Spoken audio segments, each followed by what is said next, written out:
Okay, so this is going to be Eden's birth story video. I'm very excited to film it. Hopefully it turns out good. If not, oh well. So I'm just doing one little take of it. So I'll just kind of go through her whole birth story from beginning to end, and then I will go through and answer some of the questions that some people had about different things within labor and delivery and things like that. So she was born on August 9th at 12:27 a.m. So she was just after the midnight time.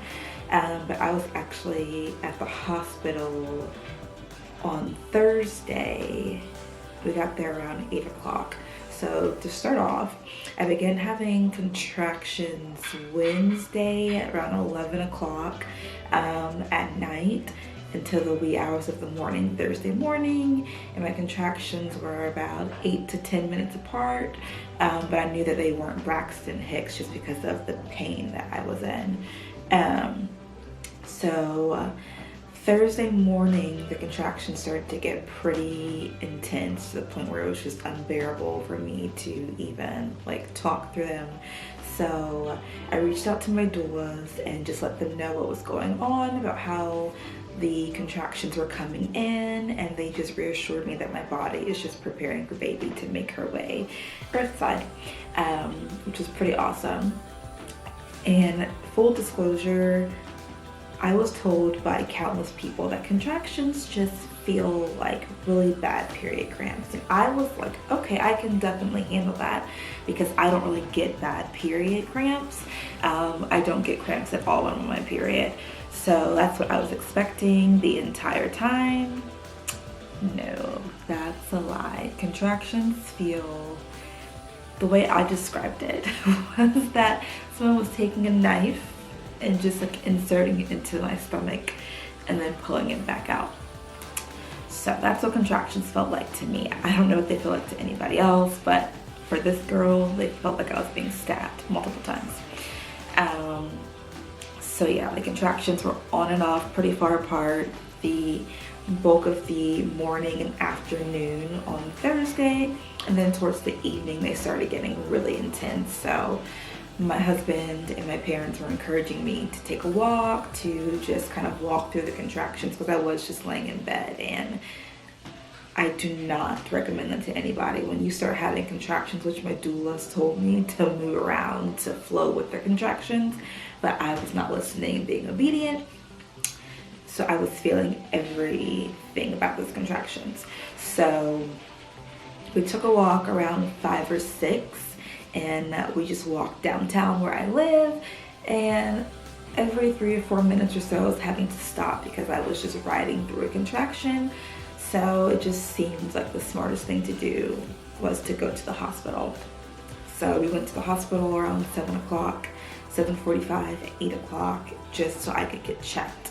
But let me just go back to Monday. So once you get towards the end of your pregnancy, you have to do weekly checkups with your doctor. So during that weekly checkup, if need be, they check your cervix to see if you're dilating, if you're thinning out. And so this is probably my 3rd week of week-to-week checkups, and I hadn't progressed any. Eden was sitting pretty low, but I hadn't thinned out, and I wasn't dilating. So I was a little defeated because I was just sick of being pregnant. I won't ever be pregnant in the summertime ever again. Just saying, too hot. So yeah, so I hadn't progressed any at all. So the fact that Thursday I was having all of this movement going on in my body was just really surprising to me.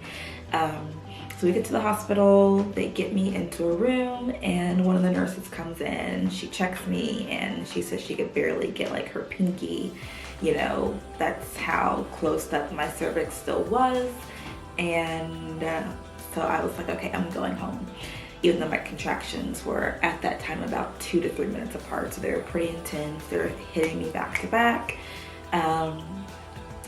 And I knew it was time to go to the hospital because in my class with my doulas, which they were amazing, Sunshine and Julia, I will praise them forever and ever and ever. They said that when it gets to the point where you cannot talk through your contractions, that's when you're progressing in your labor. So it got to the point where I could not talk at all. It was just kind of in this deep moan, just kind of riding out the contractions. So yeah, that was pretty intense, pretty severe in my opinion. So then the doctor comes in and she was really intentional about feeling out my contraction, which I was really grateful for, because if she hadn't, she probably would have just sent me home. But she felt my contraction and she didn't feel comfortable sending me back. So she had us wait an hour. She said she was gonna go do a quick C-section and she would be right back to check me to see how things are progressing. So it took her about an hour and 15 minutes. And during that time, the contractions are coming back to back to back. They're monitoring baby. Her heart rate was really good. I wasn't able to get much of anything out. And it came to the point about within the hour and 15, like that last bit of that hour, and I was just like, there's so much pressure. I can't do it. It's too hard. And I was just ready to give up. And so Terrence goes and he tells the nurse like, hey, where's the doctor? She's having a really hard time through the contractions. So doctor comes back, she starts checking me. So she's checking my cervix and her face just kind of goes into complete shock. And so I'm looking at her thinking that something's wrong. And so she checks again and she's like, she's 9 centimeters dilated. So I'm mind blown because I progressed from no dilation to 9, oh, there goes my baby, to 9 centimeters dilated in an hour and 15 minutes. So crazy. So my husband is calling my doulas, he's calling my parents, just letting them know like this baby is coming any minute now.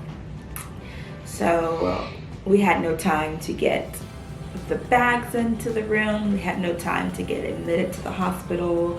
We had no time to go over my birth plan, but I had a really amazing nurse that had just come onto her shift, and she was like, do you have a birth plan? Because I expressed to them that my plan was to go natural, no medication, no epidural, no anything. I wanted to just welcome Eden in as peaceful as I possibly could, because I just know the effects that the epidural not only has on mom, but on baby as well. So I'm like, yes, I have a birth plan. At that moment, I'm like panicking because it was just, everything was just happening way too fast, faster than we thought it was gonna happen. My doulist didn't think that I was going to be in labor. So they're like, we're on the way, we'll be right there. My mom, my dad, and my siblings rush out. So by the time it's like pretty close to midnight. So where was I at? So the nurse asked, she's like, you know, birth plan, and I'm like, yes, but it's in the car. So she's like, okay, do you feel comfortable with your husband going to go get it really quickly? Because luckily we were parked right under where my room was. So I was like, yeah. So Terrence leaves the room, he rushes down to the car. The minute he rushes down, my water breaks, and that was a really unexpected thing, like my water breaking. I didn't know what I was going to feel or how I was going to feel, but it just felt like a burst, like you squeeze like a water balloon and just like burst. That's what it felt like. It was just warm. So the nurse had to check, because if it comes out discolored or if it's bloody, that can be warning signs that something's not going on correctly. So luckily it was clear, as it should have been. So she's like, all right, let's get this going. So Terrence gets back with the birth plan. She's like reading through it pretty quickly, trying to go through everything. She sees that I don't want any medication. She sees that I don't want an episiotomy. If you get an episiotomy, God bless you, like, no thank you. Which an episiotomy is when people want to prevent possible tearing, so they just have the doctor cut them so the baby can just pass through. And I was, no thank you. So she sees that I don't want any of that. and everything's just progressing. So my first doula rushes in Julia. My parents are there. My contractions are hitting me about every 30 seconds to a minute. And the thing about it is when you don't have any medication, you don't have the epidural, you don't have anything, Pitocin, nothing in your system, your body just naturally pushes the baby.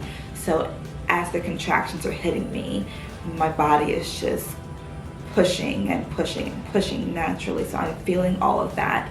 So she's moving down. So there's different levels to labor.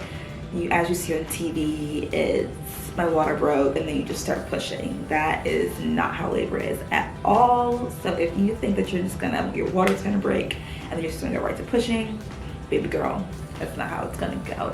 It's levels to this.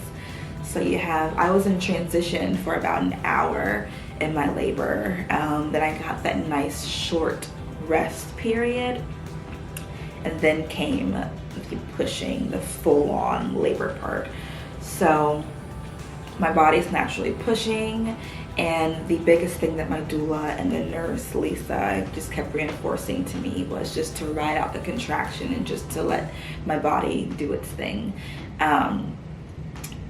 So I'm just going through and just allowing the push, allowing the push, allowing the push.